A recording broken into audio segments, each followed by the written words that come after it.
Hello and welcome back to GPSC learning. વિદ્યાર્થી મિત્રો, આજે આપણે આ વિડિયો લેક્ચરમાં આઈસ મેજિક વીક 42 એટલે કે તારીખ 11/10/2020 થી 17/10/2020 સુધીના MCQs ને જોવાના છીએ. So without a further due, let's start the video. સર્વપ્રથમ ક્વેશ્ચન છે, આંતરરાષ્ટ્રીય ગર્લ ચાઇલ્ડ દિવસ તરીકે કયો દિવસ ઉજવાય છે? રાઈટ આન્સર આવશે વિકલ્પ બીજું 11 ઓક્ટોબર. આગળ છે, વર્ષ 2020ના ભૌતિક શાસ્ત્રના એટલે કે ફિઝિક્સના નોબેલ પુરસ્કાર વિજેતામાં નીચેનામાંથી કોનો સમાવેશ થતો નથી? રાઈટ આન્સરની વાત કરીશું. વિકલ્પ પ્રથમ આવશે હાર્વે અલ્ટરનો. એના સિવાય ત્રણ કોણ છે કે જેનો ભૌતિક શાસ્ત્રના નોબેલ પુરસ્કાર વિજેતામાં સમાવેશ કરવામાં આવ્યો છે? તો પ્રથમ છે રોજર પેનરોઝ, એન્ડ્રિયા ગેસ અને રેનહાર્ડ ગેઝલનો. આગળ વાત કરીએ તો આ ત્રણ છે એટલે કે રોજર પેનરોઝ, એન્ડ્રિયા ગેસ અને રેનહાર્ડ ગીઝલનો સેના સંશોધન અંગે 2020નો ફિઝિક્સનો એટલે કે ભૌતિકશાસ્ત્રનો નોબેલ પુરસ્કાર એનાયત થયો છે? રાઈટ આન્સર આવશે વિકલ્પ ત્રીજું બ્લેક હોલ. બરાબર, આગળ વધીએ. કયા બે મહિલા સંશોધકોને વર્ષ 2020નો રસાયણશાસ્ત્ર એટલે કે કેમિસ્ટ્રીનો નોબેલ પુરસ્કાર એનાયત થયો છે? તો રાઈટ આન્સરની જ વાત કરી લઈએ તો કે વિકલ્પ સી એમ્યુન્યુએલ ચાર્પેન્ટિયર અને જેનિફર દોદનાની. કયા દેશના નિવાસી છે બંને? તો કે બંને અમેરિકાના નિવાસી છે.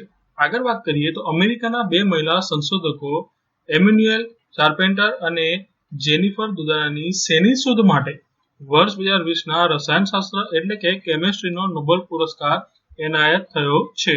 તો કે વિકલ્પ પ્રથમ જેનેટિક સીઝર માટે.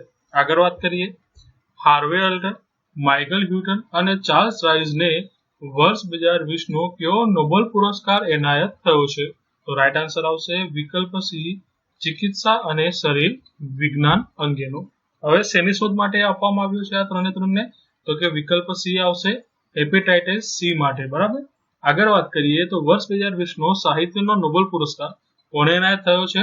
તો કે વિકલ્પ બીજું લુઈસ ગ્લુકને. આગળ વાત કરીએ તો કયા દેશના પ્રસિદ્ધ મહિલા કવિયત્રી લુઈસ ગ્લુકને વર્ષ 2020નો સાહિત્યનો નોબેલ પ્રાઇઝ એનાયત થયો છે? તો કયા દેશના છે તેઓ? તો તેની અમેરિકાના છે. આગળ વાત કરીએ તો વર્ષ 2020ના શાંતિના નોબેલ પુરસ્કારના સંદર્ભમાં નીચેનામાંથી કયું અથવા કયા વિધાનો સાચા છે? તો રાઈટ આન્સર આવશે વિકલ્પ બી એટલે કે ફક્ત પ્રથમ વિધાન જ યોગ્ય છે. શું કહે છે પ્રથમ વિધાન? તો પ્રથમ વિધાન કહે છે કે વર્લ્ડ ફૂડ પ્રોગ્રામને વર્ષ 2020નો શાંતિનો નોબેલ પુરસ્કાર એનાયત થયો છે. આગળ વધીએ તો વર્ષ 2020નો અર્થશાસ્ત્રનો નોબેલ પુરસ્કાર કોને એનાયત થયો છે?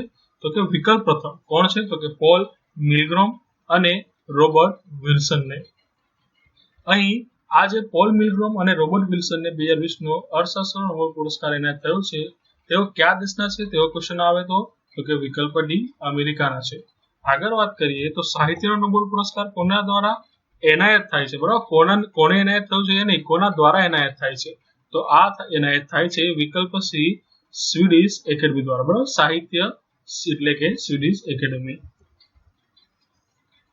આગળ વધીએ તો ભારતમાં નિર્માણ પામેલી ભારતની પ્રથમ એન્ટી રેડિયેશન મિસાઇલનું નામ શું છે? તો કે વિકલ્પ સી રુદ્રમ પ્રથમ. આગળ વધીએ તો ઓક્ટોબર 2020 દરમિયાન ભારતમાં ક્યાં આવેલી ઇન્ટિગ્રેટેડ ટેસ્ટ રેન્જ ITR પરથી ભારતે રુદ્રમ પ્રથમ મિસાઇલનું સફળ પરીક્ષણ કર્યું હતું? તો કે વિકલ્પ બી બાલાસોર ઓડિશા. આગળ વાત કરીએ તો આ મિશન એટલે કે આ મિસાઇલનું જે સફળતાપૂર્વક પરીક્ષણ કરવામાં આવ્યું છે તેમાં કયા વિમાનમાંથી તેનું પરીક્ષણ કરવામાં આવ્યું હતું? તો કે વિકલ્પ ડી સુખોઈ Su-330 MKI. બરાબર, હવે આ રુદ્રમ પ્રથમ છે કયા પ્રકારની મિસાઇલ છે? તો કે વિકલ્પ ડી એન્ટી રેડિયેશન મિસાઇલ છે. અને તેની પ્રહાર ક્ષમતાની વાત કરવામાં આવે તો કયા પ્રકારની છે? તેની પ્રહાર ક્ષમતા છે સરફેસ એર ટુ સરફેસ એટલે કે હવામાંથી તે જમીનમાં પ્રહાર કરી શકે છે. હવે વાત કરીએ તો DRDO દ્વારા તેના ARM એટલે કે એન્ટી રેડિયેશન મિસાઇલ અથવા તો NGARM એટલે કે new generation anti radiation missile project અંતર્ગત ભારતમાં વિકસાવવામાં આવેલી પ્રથમ મિસાઇલને શું નામ આપવામાં આવ્યું છે? તો કે શું નામ આપવામાં આવ્યું છે? તો કે વિકલ્પ સી રુદ્રમ પ્રથમ. વધુ વાત કરીએ તો ભારત દ્વારા તાજેતરમાં રુદ્રમ 1 મિસાઇલનું સફળ પરીક્ષણ કરવામાં આવ્યું છે તેની પ્રહાર ક્ષમતા કેટલા કિલોમીટરની સુધીની છે? તો કે વિકલ્પ પ્રથમ 250 કિમી સુધીની. બરાબર છે વિદ્યાર્થી મિત્રો. આગળ વધીએ તો ભારતમાં કેન્દ્ર સરકારના કેબિનેટ મંત્રી શ્રી રામવિલાસ પાસવાનનું નિધન થયું છે. નિધન સમયે તેઓ કેન્દ્ર સરકારના કયા મંત્રાલયનો પદભાર સંભાળતા હતા? તો કે વિકલ્પ ડી આવશે. શું છે તેમાં? તો ગ્રાહક બાબતો, અન્ન અને જાહેર વિતરણ મંત્રી તરીકે. આગળ છે ભારતમાં કેન્દ્ર સરકારના મંત્રી અને બિહારના પ્રસિદ્ધ નેતા શ્રી રામવિલાસ પાસવાનનું નિધન થયું છે. નિધન સમયે તેઓ બિહારની કઈ લોકસભા સીટ પરથી સાંસદ હતા? તો કે વિકલ્પ ડી ત્રણેયમાંથી કોઈ પણ નહીં, એટલે કે હાજીપુર પરથી નહીં, પટના પરથી નહીં કે રોસેરા પરથી પણ નહીં. તેઓની વાત કરવામાં આવે તેઓ કયા પક્ષની સ્થાપના કરી હતી? તો વિકલ્પ સી આવશે.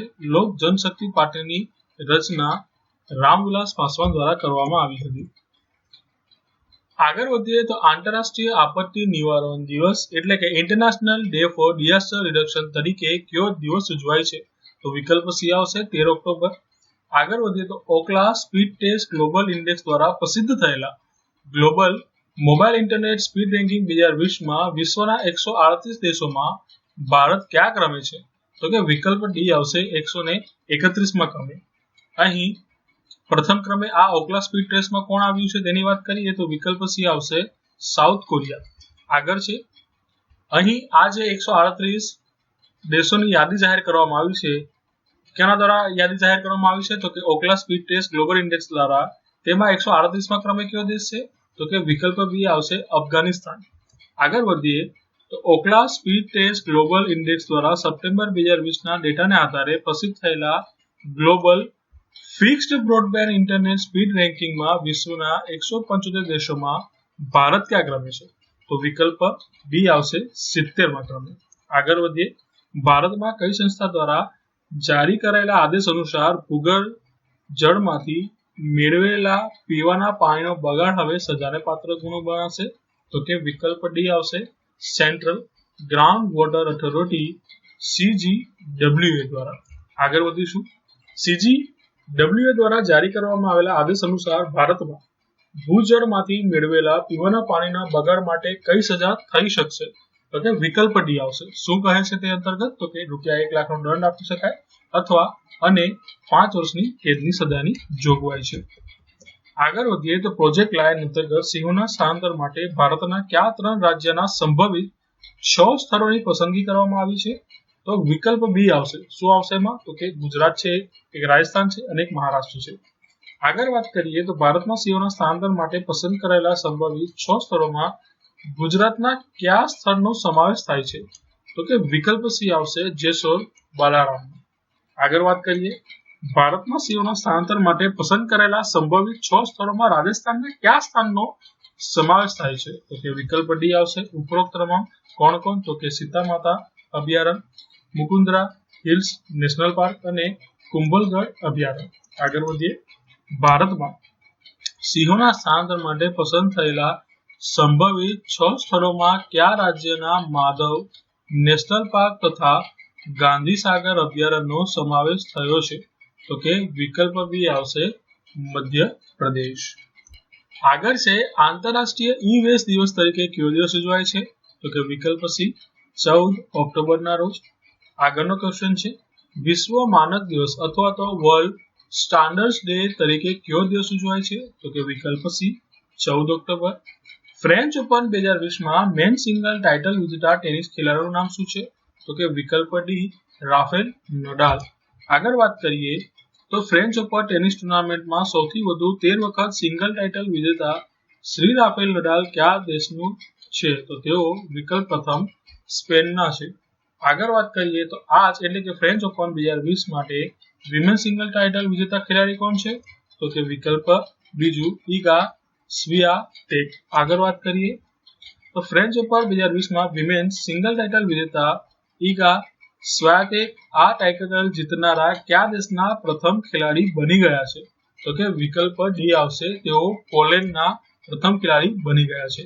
હવે ફ્રેન્ચ ઓપન કયા કોર્ટ ઉપર રમાય છે? તો રાઈટ આન્સર આવશે વિકલ્પ સી ક્લે કોર્ટ ઉપર. ઓક્ટોબર 2020 દરમિયાન ભારતે શૌર્ય મિસાઇલનું સફળ પરીક્ષણ કર્યું છે. શૌર્ય કયા પ્રકારની મિસાઇલ છે? તો કે વિકલ્પ સી હાઇપરસોનિક મિસાઇલ છે અને પરીક્ષણ ક્યાં કરવામાં આવ્યું છે? તો રાઈટ આન્સર આવશે વિકલ્પ પ્રથમ, બાલાસોર ઓડિશા ખાતે તેનું પરીક્ષણ કરવામાં આવ્યું છે.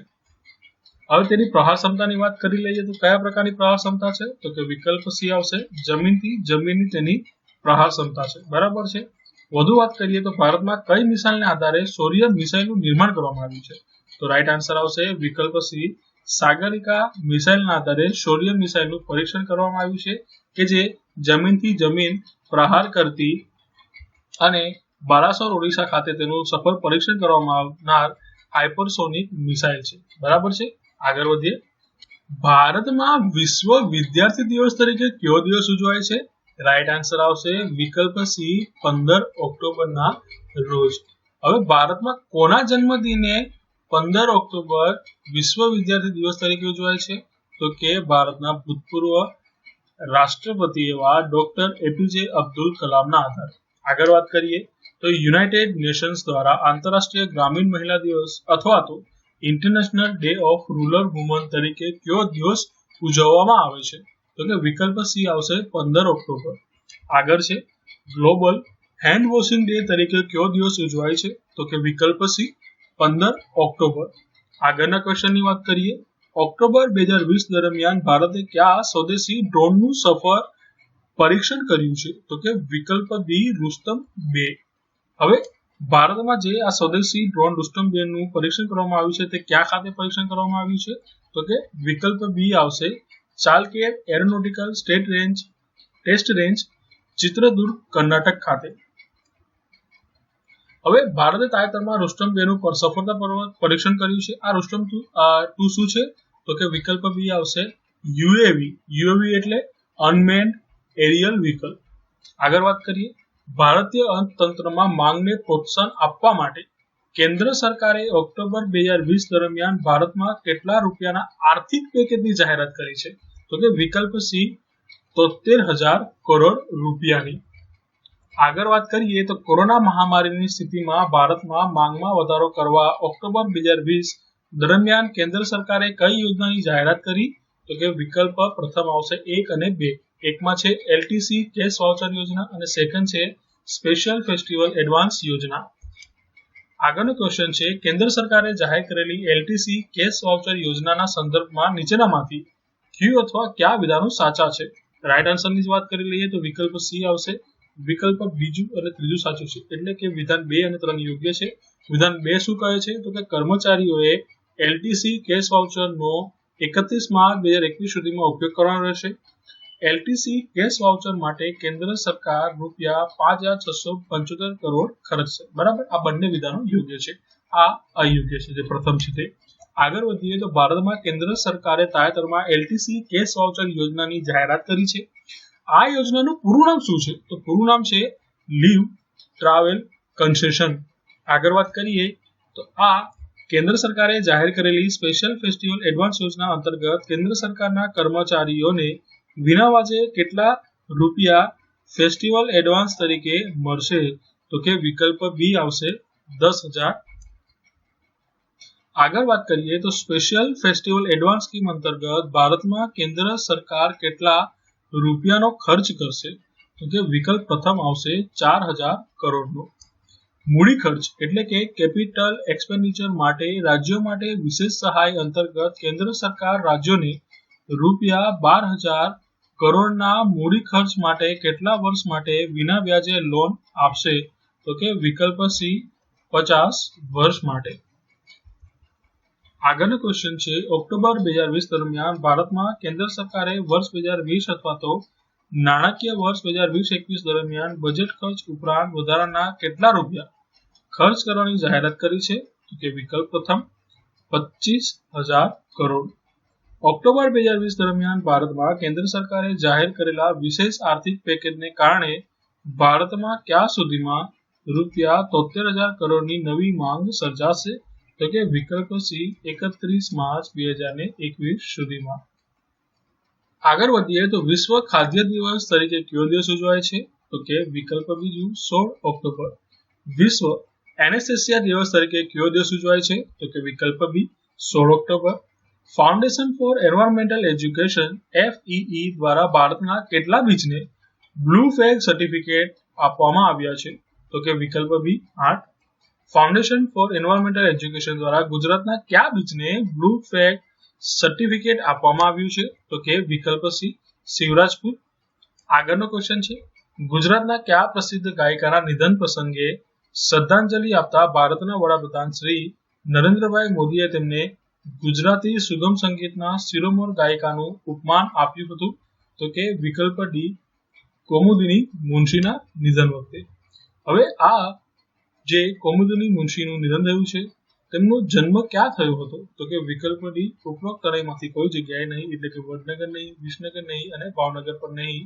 તેમનો જન્મ થયો હતો વિકલ્પ ડી વારાણસી, બનારસ અથવા કાશી, તમે જે પણ કહી લો, આ 3 જગ્યાએ તેમનો જન્મ થયો હતો. તને એક બેના ઉપરોક્ત નામ જ છે, એટલે કે ઉપરોક્ત ત્રણેય.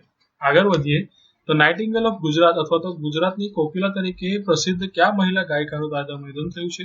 તો રાઈટ આન્સર આવશે વિકલ્પ ડી કૌમુદિની મુનશીનું. આગળ વધીએ તો ઓસ્કર એવોર્ડ વિજેતા પ્રથમ ભારતીય કોણ છે? તો કે વિકલ્પ બી આવશે ભાનુ અથૈયા. બરાબર, તેમનું નિધન થયું છે, પરંતુ તેમનો જન્મ ક્યાં થયો તેવો ક્વેશ્ચન પૂછવામાં આવે તો વિકલ્પ સી આવશે કોલ્હાપુર, મહારાષ્ટ્ર ખાતે. ભાનુ અથૈયાને કઈ ફિલ્મ માટે ઓસ્કર એવોર્ડ એનાયત થયો હતો? તો કે વિકલ્પ ડી ગાંધી ફિલ્મ માટે. કયા વર્ષમાં એનાયત થયો હતો તેવો ક્વેશ્ચન આવે તો વિકલ્પ બી આવશે 1983 માં. હવે તેમને શા માટે એવોર્ડ એનાયત થયો હતો તેવો ક્વેશ્ચન પૂછી લેતો તો તેમને બેસ્ટ કોસ્ટ્યુમ ડિઝાઇન માટે આ એવોર્ડ, એટલે કે 1983માં ગાંધી ફિલ્મ માટે તેમને ભારતના પ્રથમ વ્યક્તિ બન્યા હતા કે જેઓએ ઓસ્કર મેળવ્યો હતો બેસ્ટ કોસ્ટ્યુમ ડિઝાઇન માટે ગાંધી ફિલ્મ 1983માં. આગળ વધીએ, ભાનુ અથૈયાની કોસ્ટ્યુમ ડિઝાઇનર તરીકેની ફિલ્મ કારકિર્દીનો પ્રારંભ કઈ ફિલ્મથી થયો હતો? તો કે વિકલ્પ બી સીઆઈડી તરીકે. આગળ વધીએ, ભાનુ અથૈયાનું મુંબઈ ખાતે નિધન થયું છે, તેમને નીચેનામાંથી કયા એવોર્ડ એનાયત થયા છે? તો રાઈટ આન્સર આવશે વિકલ્પ પ્રથમ 1, 2, 3 અને 4. પ્રથમ છે ઓસ્કર, બીજું છે નેશનલ ફિલ્મ એવોર્ડ, ત્રીજું છે film fame lifetime achievement award અને ચોથું છે લાડલી લાઈફ ટાઈમ એવોર્ડ. બરાબર છે. આગળ વધીએ તો વિશ્વ ગરીબી નાબૂદી દિવસ તરીકે કયો દિવસની ઉજવણી કરવામાં આવે છે? તો કે વિકલ્પ ડી 17 ઓક્ટોબર. ડિજિટલ સોસાયટી દિવસ તરીકે કયો દિવસ ઉજવાય છે? તો કે વિકલ્પ ડી 17 ઓક્ટોબર. શ્રી કિશોર ભીમાણીનું તાજેતરમાં નિધન થયું છે, તેઓ કયા ક્ષેત્ર સાથે સંકળાયેલા હતા? તો કે વિકલ્પ ડી રમતગમત. શ્રી કિશોર ભીમાણીનું તાજેતરમાં નિધન થયું છે, તેઓ કઈ રમત સાથે સંકળાયેલા હતા? તો કે વિકલ્પ પ્રથમ ક્રિકેટ. વોઇસ ઓફ ક્રિકેટ તરીકે પ્રસિદ્ધ ક્રિકેટ કોમેન્ટેટર શ્રી કિશોર ભીમાણીનું ક્યાં નિધન થયું? તો કે વિકલ્પ ડી કોલકાતા ખાતે. ગુજરાતના કયા જિલ્લામાં વિશ્વના સૌથી મોટા ઝિંક સ્મેલ્ટર કોમ્પ્લેક્સની સ્થાપના થશે? તો કે વિકલ્પ સી તાપી ખાતે. ગુજરાતના તાપી જિલ્લાના કયા ગામમાં વિશ્વના સૌથી મોટા ઝિંક સ્મેલ્ટર કોમ્પ્લેક્સની સ્થાપના થશે? તો કે વિકલ્પ ડી દોશવાડા. ગુજરાતના તાપી જિલ્લાના કયા તાલુકાના દોશવાડામાં વિશ્વના સૌથી મોટા ઝિંક સ્મેલ્ટર કોમ્પ્લેક્સની સ્થાપના થશે? તો કે વિકલ્પ પ્રથમ સોનગઢ. હવે ગુજરાતમાં તાપી જિલ્લાના સોનગઢ તાલુકાના દોશવાડા ખાતે વિશ્વના સૌથી મોટા ઝિંક સ્મેલ્ટર કોમ્પ્લેક્સની સ્થાપના માટે ગુજરાત સરકાર અને કઈ કંપની વચ્ચે ગાંધીનગર ખાતે એમઓયુ થયા છે? તો કે વિકલ્પ બી હિન્દુસ્તાન ઝિંક લિમિટેડ દ્વારા. હિન્દુસ્તાન ઝિંક લિમિટેડ દ્વારા કેટલા રૂપિયાના ખર્ચે ગુજરાતના દોશવાડામાં વિશ્વના સૌથી મોટા ઝિંક સ્મેલ્ટર કોમ્પ્લેક્સની સ્થાપના કરવામાં આવશે? તો કે વિકલ્પ બી આવશે 10,000 કરોડના ખર્ચે.